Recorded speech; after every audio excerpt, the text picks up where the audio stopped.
Pemirsa, bagaimana kabar Anda hari ini? Semoga Anda selalu sehat dan senang sekali kami bisa hadir menjumpai Anda pada program Banyuwangi Dalam Berita. Bersama saya, Cecilia, beragam informasi teraktual dari sejumlah wilayah di Banyuwangi akan kami hadirkan untuk menemani aktivitas Anda. Inilah Banyuwangi Dalam Berita selengkapnya.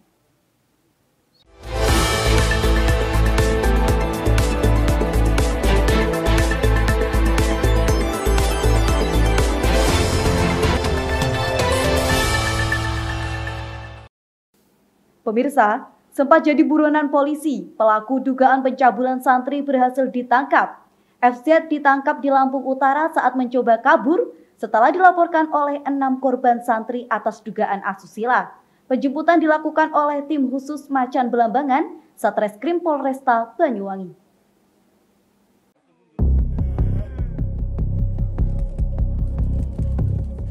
Pemirsa, polisi menjemput paksa FZ 57 tahun. Pengasuh dan pimpinan pondok pesantren di Banyuwangi yang dilaporkan melakukan aksi asusila santrinya. FZ dijemput paksa setelah mangkir 2 kali panggilan. FZ dijemput di Lampung Utara. FZ diduga mencoba kabur setelah dilaporkan oleh 6 korban santri atas dugaan asusila. Penjemputan dilakukan oleh tim khusus atau tim sus Macan Belambangan Satreskrim Polresta Banyuwangi.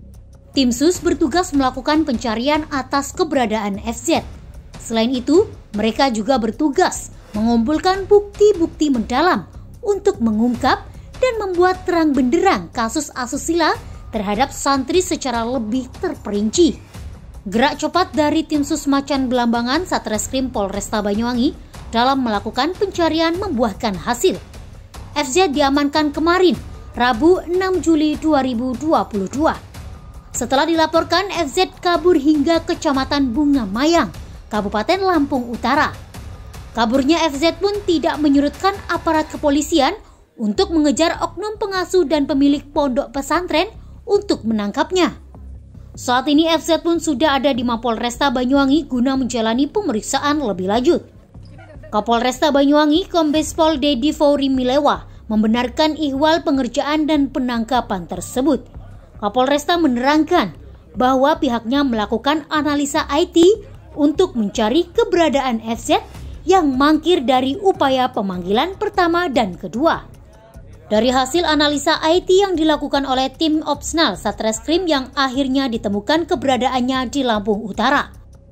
Satreskrim langsung berkoordinasi dengan Polres Lampung Utara untuk melakukan pencarian dan penangkapan terhadap FZ. Lebih lanjut, Kapolresta Banyuwangi menyampaikan bahwa tim sus Macan Belambangan melakukan penjemputan FZ di Kecamatan Bunga Mayang, Kabupaten Lampung Utara yang memerlukan waktu 4 jam perjalanan dari kota Bandar Lampung. Dari Lampung Utara, tim kemudian menempuh perjalanan darat ke Bandara Soekarno-Hatta selama 8 jam. Kemudian FZ diterbangkan ke Banyuwangi. Saat dilakukan penjemputan di Lampung Utara, FZ mengakui perbuatannya dan bersikap kooperatif dengan petugas yang menjemputnya. FZ memilih tempat persembunyian di Lampung Utara, yakni di rumah salah seorang santri yang dulu pernah mondok di Banyuwangi. Sebelumnya, polisi telah melayangkan surat panggilan sebanyak 2 kali terhadap FZ. Panggilan pertama pada 28 Juni lalu, FZ tidak hadir. Begitupun pada panggilan kedua, yakni Jumat 1 Juli 2022. FZ pun juga tidak hadir. Dalam kedua panggilan itu juga tidak ada alasan atau keterangan ketidakhadiran FZ. Oleh karena itu, polisi pun melakukan penjemputan paksa terhadap FZ. Namun karena diduga kabur, polisi akhirnya melakukan pencarian. FZ diketahui bersembunyi di Lampung Utara dan polisi pun langsung melakukan penangkapan. Tersangka FZ dikenakan pasal dengan perkara persetubuhan atau pencabulan anak di bawah umur, yakni Undang-Undang Perlindungan Anak dengan ancaman hukuman 20 tahun kurungan penjara. Dalam kasus ini berdasarkan LP pada tanggal 17 Juni, jadi kita kembangkan, kita lidik, dan kita tingkatkan dalam tingkat penyidikan juga sampai tanggal 28 Juni. Pada tanggal 28 Juni itu ditingkatkan kasus menjadi tersangka. Nah, jadi begitu ditetapkan beliau mangkir, makanya ada pemanggilan paksa. Dari proses penyidikan ini, ketika suatu hal yang diinginkan tidak dipenuhi oleh tersangka, maka dilakukan overmah atau tindakan paksa. Di dalam hal ini beliau yang ditetapkan sebagai tersangka sempat melakukan pelarian sampai ke daerah Lampung Utara. Dari hal itu kita lakukan penjajakan tempat maupun lokasi. Ya, akhirnya dilakukan penangkapan hari ini dan dibawa hari ini. Jadi hari ini beliau langsung diterbangkan dari Jakarta ke Banyuwangi. Tadi pagi jam 10 ya. Korban ada 6, satu kasus persetubuhan, yang 5 ini kasus pencabulan. Rata-rata di bawah umur. Modusnya pertama ya dengan iming-iming, ada beberapa ini barang bukti dikasih duit ya. Mungkin ini 500.000, ada beberapa barang juga. Ya, ini mungkin menjadi suatu iming-iming yang bersangkutan. Ada lagi iming-iming berkomunikasi secara langsung dibawa ke tempat yang beliau tentukan. Jadi itu saja. Untuk barang bukti ada 5 yang kita taruh di sini. Ya, ada pakaian dari para korban ini. Ini para korban nih pakaiannya. Ada baju, ada kaos. Ada uang 500.000, ada 1 unit HP, ada identitas sekolah, dan beberapa kartu identitas salah satu lembaga pendidikan. Kami perjelas untuk modus karena ini adalah pimpinan lembaga pendidikan di tempat para korban ini melaksanakan pendidikan. Jadi dia di satu waktu ini berbeda-beda kejadiannya. Dia panggil para korban itu, kemudian dilakukan semacam wawancara atau pembicaraan yang berkaitan dengan proses pendidikan yang berlangsung. Kemudian dengan dalih tes keperawanan dan juga dengan dalih untuk melihat apakah dia masih normal atau tidak, dilakukan adanya persetubuhan dan pencabulan itu. Itu di rumahnya pimpinan lembaga ini atau juga pengasuhnya yang kebetulan berada dalam satu komplek dengan lembaga pendidikan itu.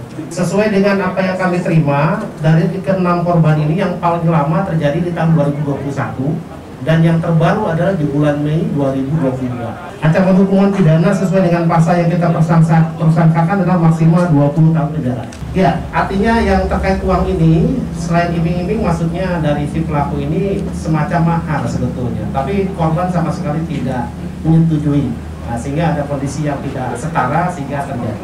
Dan ancamannya nggak ada, Dede? Tidak. Kemudian untuk pelariannya kami informasikan bahwa sejak tanggal 19 itu ternyata yang bersangkutan sudah berangkat dari lembaga pendidikan dan kemudian singgah di beberapa tempat sampai akhirnya berdomisili sementara di daerah Lampung Utara. Jadi kami bekerjasama dengan Satreskrim Polres Lampung Utara bersama-sama dengan tim yang kami bawa itu melaksanakan penangkapan di sana. Dan baru kemudian tanggal hari Rabu ditangkap pagi. Selasa ditangkap pagi, jadi Kamis tadi baru kami bisa terbangkan ke sini. Di rumah salah satu temannya dari pelaku ini yang kebetulan sama-sama alumni.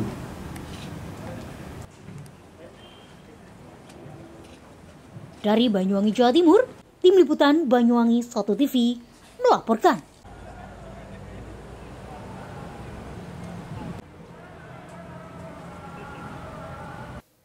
Pemirsa, aktivitas di Pelabuhan Ketapang Banyuwangi, Jawa Timur, jalur penyeberangan Jawa Bali mulai padat arus liburan sekolah dan liburan jelang Hari Raya Idul Adha. Namun aktivitas peningkatan penumpang di penyeberangan Jawa Bali masih didominasi oleh arus liburan sekolah dengan didominasi bus pariwisata.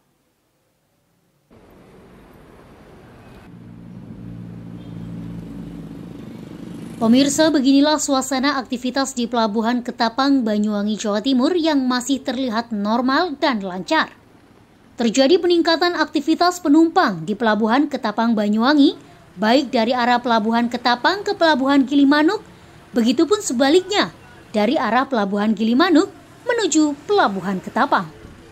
Aktivitas dari Pelabuhan Ketapang masih didominasi oleh angkutan bis pariwisata dan kendaraan roda 4 pribadi.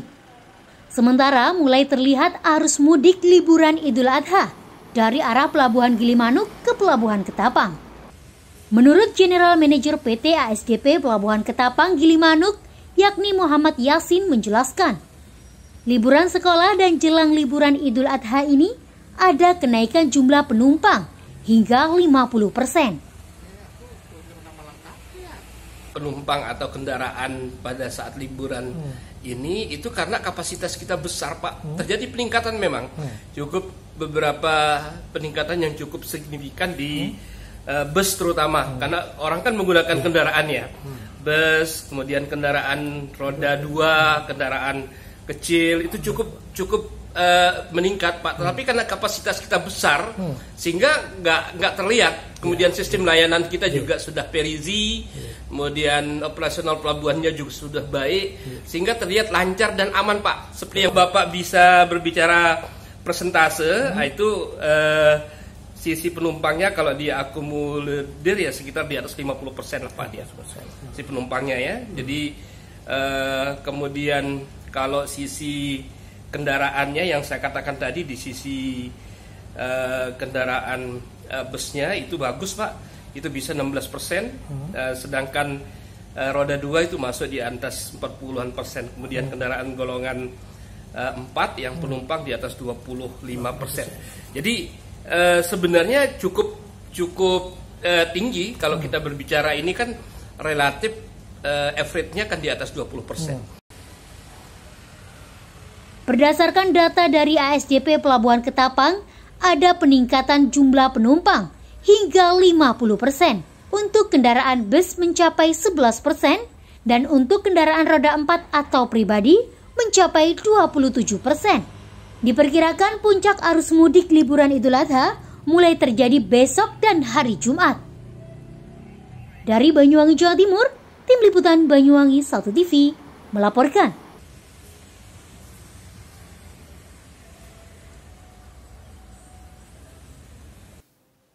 Pemirsa, arus mudik Idul Adha mulai berdatangan di Pelabuhan Ketapang Banyuwangi, Jawa Timur dari arah Pelabuhan Gilimanuk, Bali. Setiap kapal yang bersandar di Pelabuhan Ketapang dari arah Pelabuhan Gilimanuk selalu penuh mengangkut kendaraan roda 4 pribadi, kendaraan roda 2, dan penumpang pejalan kaki. Pemirsa, sudah menjadi sebuah tradisi tersendiri. Setiap perayaan Idul Adha pulang kampung untuk merayakan bersama dengan keluarganya. Tampak di Pelabuhan Ketapang Banyuwangi, Jawa Timur, mulai berdatangan dari arah Pelabuhan Gilimanuk. Setiap kapal yang bersandar di Pelabuhan Ketapang dari arah Pelabuhan Gilimanuk selalu dipenuhi kendaraan roda 4 pribadi dan kendaraan roda 2 serta pejalan kaki. Mereka rata-rata warga dari luar Bali yang merantau dan pulang kampung untuk merayakan Hari Raya Idul Adha di kampung halaman. Seperti halnya Arif, warga Jember yang mengaku sudah menjadi tradisi setiap tahun untuk pulang kampung merayakan Idul Adha bersama keluarga. Ia sengaja pulang kampung lebih awal agar bisa lebih lama berkumpul dengan sanak saudara. Pak, ini dari mana mau kemana, Pak? Dari Denpasar mau ke Jember, Pak. Ke Jember. Oh, ke Jember pulang dalam rangka apa, Pak? Ke Jember pulang mau jemput keluarga. Oh, liburan di Idul Adha ini ya, Pak ya. Rencana ke Jember berapa hari, Pak? Rencana Jember sampai Idul Adha, Pak. Oh, ini tradisi kalau Idul Adha pulang, Pak? Ya. Oh, gitu ya. Untuk antisipasi mudik Idul Adha, PT ASDP Indonesia Ferry Cabang Pelabuhan Ketapang Gilimanuk telah mengoperasikan 29 armada kapal dan mengoptimalkan semua dermaga. Dari Banyuwangi, Jawa Timur, Tim Liputan Banyuwangi 1 TV melaporkan.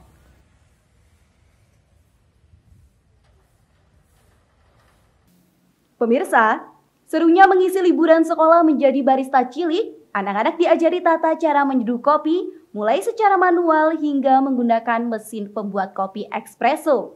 Tidak hanya diberikan tata cara seduh kopi, namun juga diberikan sejarah kopi masuk ke Indonesia hingga ke Banyuwangi.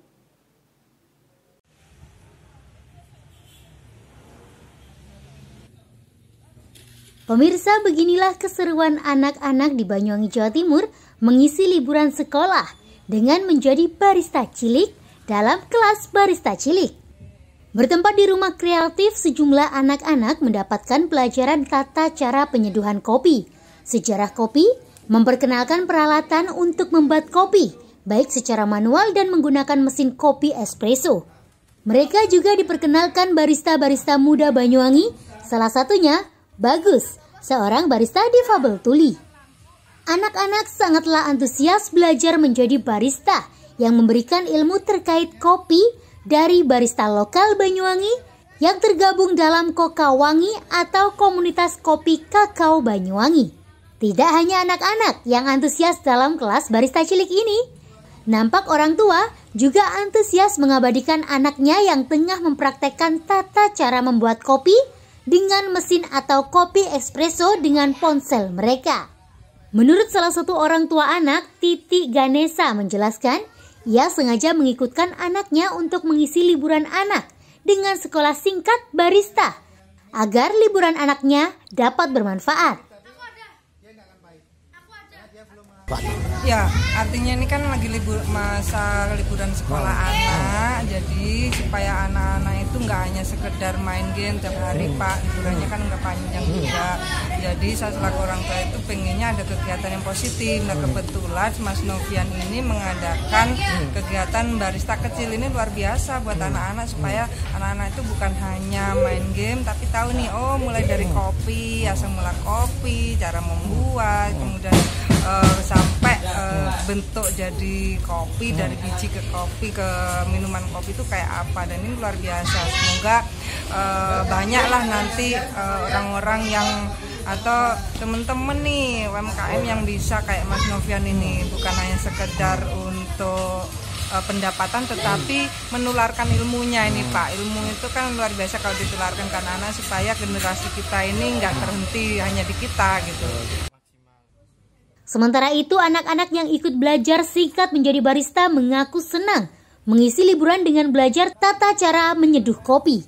Meskipun menurut mereka membuat kopi ribet atau susah, namun mereka bisa membuat dan menyeduh kopi sendiri. Buat apa? Buat kopi. Buat kopi. Buat kopi ribet apa enggak? Susah enggak? Enggak. Enggak ya. Diajari apa saja tadi? Buat kopi apa saja? Membuat kopi. Apa? Membuat kopi espresso. Membuat kopi robusta. Terus mengisi liburan dengan belajar kopi itu seneng nggak? Senang. Sementara itu, barista Banyuwangi Novian menjelaskan, sekolah singkat kelas barista cilik diselenggarakan untuk mengisi liburan sekolah lebih bermanfaat. Selain itu, untuk dapat mengikuti kelas barista cilik ini, setiap anak membayar uang pendaftaran sebesar Rp75.000. Dengan uang pendaftaran tersebut, sudah bisa mendapatkan pelajaran tata cara menyeduh kopi dan diberi sertifikat. Nah, dalam rangka mengisi liburan sekolah, kita isi dengan edukasi mengenal kopi dan profesi barista. Terus tadi dikenalkan apa saja? Nah, kami mengenalkan mulai seduh manual sampai dengan menggunakan mesin kopi. Terus harapannya dengan ini belajar kopi? Harapan kami kopi lebih dikenal lebih meluas lagi, tidak hanya orang dewasa, anak-anak juga bisa mengenal kopi. Dari Banyuwangi, Jawa Timur, Tim Liputan Banyuwangi 1 TV melaporkan.